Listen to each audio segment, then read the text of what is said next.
थी तुम? हम तुम्हें कब से ढूंढ रहे हैं। कहाँ लुप्त हो गई थी?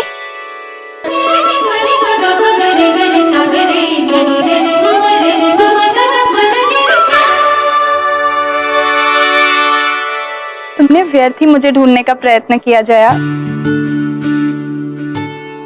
हम तो वहीं थे जहां हमें होना चाहिए, महादेव की शरण।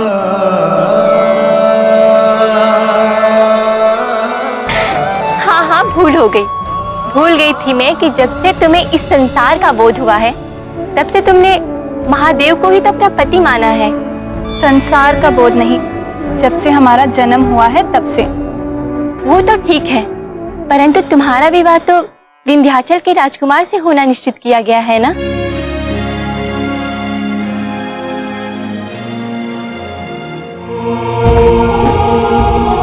पार्वती का जन्म हुआ है तो केवल महादेव की पत्नी बनने के लिए। मैं ना किसी से परिचित हूँ और ना ही होना चाहती हूँ, फिर चाहे वो कहीं का भी राजकुमार क्यों ना हो।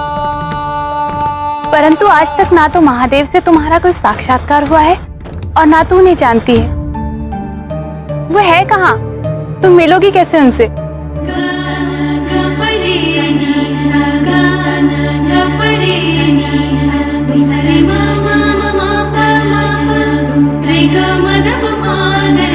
मैंने तो केवल महादेव से ही प्रेम किया है और उन्हीं की पत्नी बनूंगी।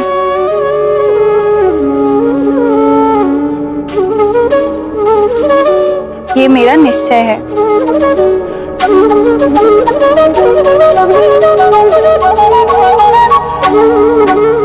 और यदि वो ना आए मेरे पास तो मुझे ही उनके पास जाना होगा।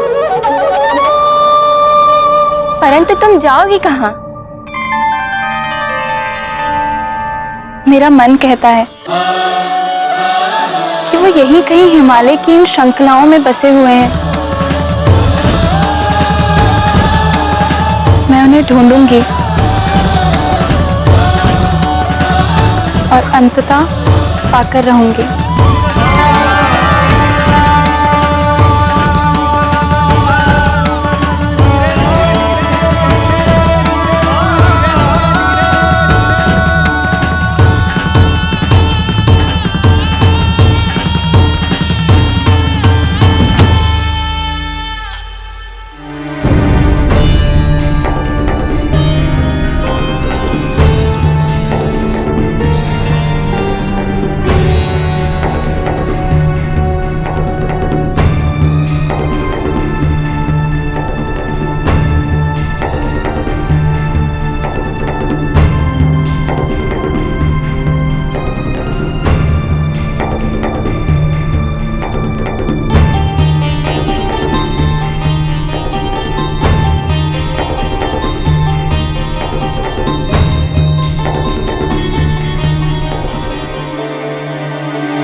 अब और ढूंढना व्यर्थ है।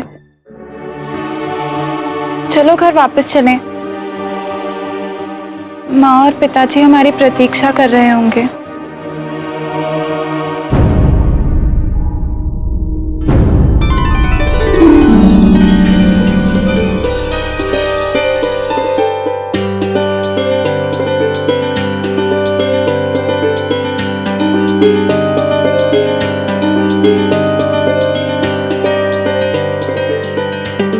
राजकुमारी पार्वती, ये देखिए, मैंने आपके मन भावन फूलों को एकत्रित किया है।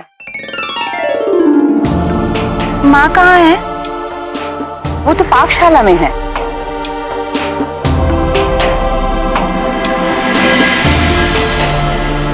मैं राजकुमारी पार्वती का स्वभाव समझती हूँ।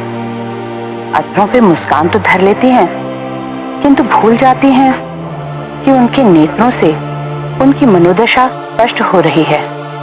आज अवश्य किसी बात ने व्यथित किया है उनको।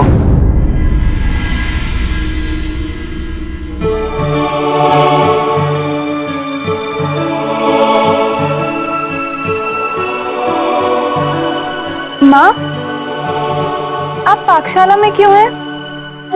और भोजन क्यों बना रही हैं? मैं तो आ ही रही थी ना भोजन बनाने के लिए। कोई बात नहीं, तू आ, बैठ।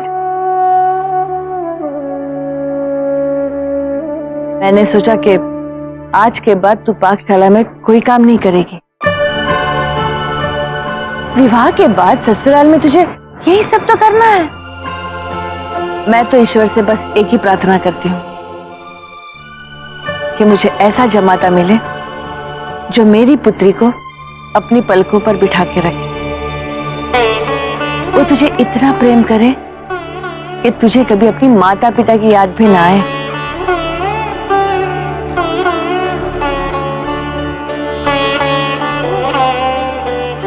माँ,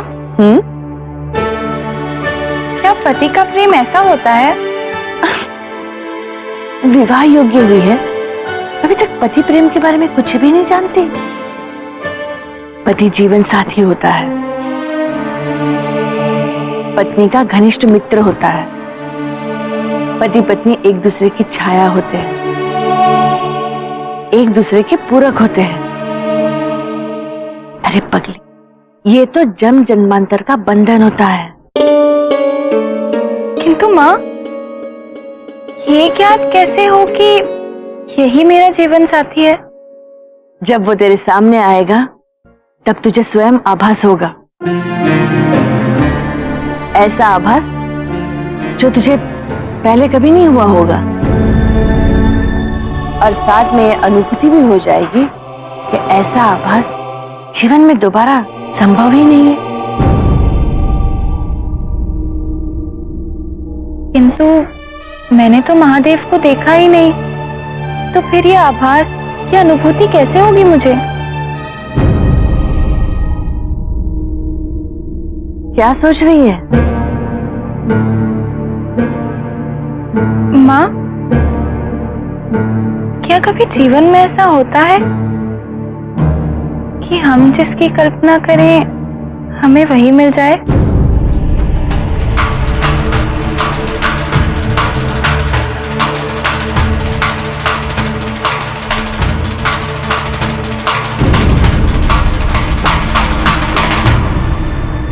हर स्त्री के जीवन में एक पड़ाव आता है। वो अपने जीवन साथी की कल्पना में उड़ने लगती है। हर क्षण वो यही सोचती है कि उसमें ये गुण होंगे, वो गुण होंगे। लेकिन पार्वती, कल्पना और यथार्थ में बहुत अंतर होता है। मैं तो बस इतना जानती हूं कि कल्पना को शीघ्र पीछे छोड़कर यथार्थ को अपना लो। जीवन सुखी और परिपूर्ण होगा। इसलिए अगर तुम्हारे मन में कोई भ्रम है तो उसे पोषित मत होने देना, उसे शीघ्र निकाल दो।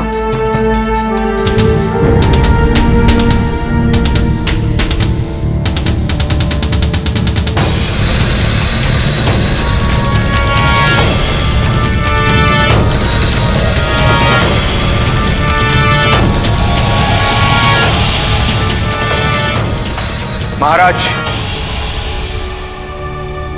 आज एक गंभीर समस्या इस राज दरबार में आई है जिसे नगरवासी तो संभाल नहीं पाए। इसलिए महाराज, आपकी शरण में इन्हें आना पड़ा। महाराज, यह समस्या प्रेम, विश्वास और समर्पण से संबंधित है।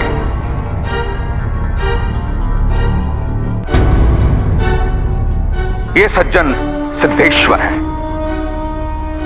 ये उनकी पत्नी चारुलता और ये कन्या, इन दोनों की पुत्री सुमेधा है। महाराज, समस्या यह है कि सिद्धेश्वर अपनी पुत्री का विवाह करवाना चाहता है, किंतु उनकी पुत्री कदाचित यह विवाह नहीं करना चाहते। तो इसमें समस्या क्या है? महाराज, हमारी पुत्री सुमेधा जब मात्र 3 वर्ष की थी तब हम उसे लेकर तीर्थ यात्रा पर गए थे। वहां एक धनी व्यापारी से हमारी भेंट हुई। धनी व्यापारी ने जब सुमेधा को देखा तो अपने पुत्र के लिए मेरी पुत्री का हाथ मांगा। परिवार अच्छा था, इसलिए हमने भी हमारी पुत्री सुमेधा का वागदान करने का निर्णय लिया, इस आशा में महाराज की उस व्यापारी का पुत्र मेरी पुत्री के साथ ब्याह करे, उसका पति बने।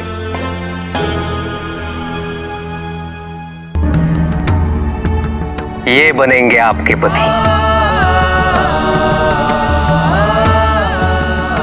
इनसे होगा आपका विवाह। तभी से महाराज मेरी पुत्री ने उस व्यापारी के पुत्र को अपना पति स्वीकार कर लिया।